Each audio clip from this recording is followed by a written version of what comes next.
afternoon mga kuya at mga ate. Nandito po tayo ngayon sa beach ng Aringay, La Union.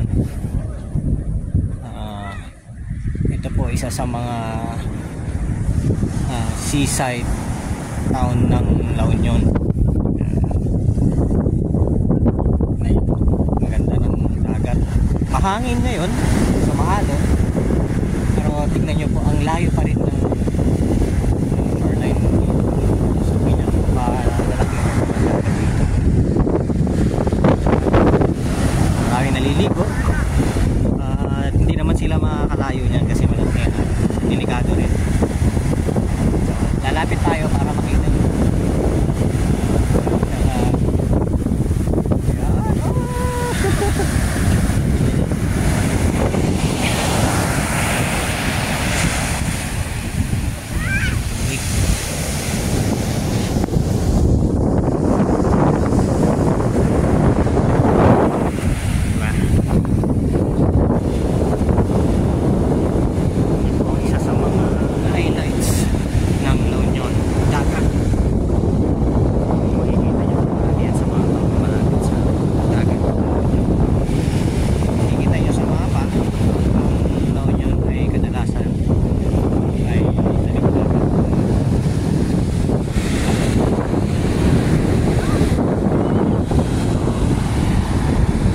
Sana natin tignan yung sunset, kaso maulap, so hindi natin siya makikita.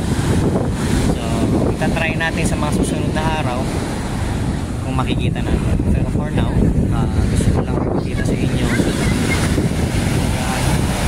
ganda ang tabing natin dito sa Aringay. Marami na rin naman makikita shed kung tawagin natin. Yung mga taga Maynila ang tawag nila dito mga cottage na, pero sa amin dito sa dito mga shed. Ang mga cottage dito kasi yung may mga room na. So ito, alam ko pag peak season ang isang shed, ang renta rito nasa around 500 to 700.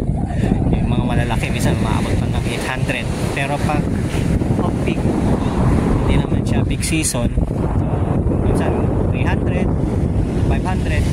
Pero pag peak season, lalo na itong all week, yun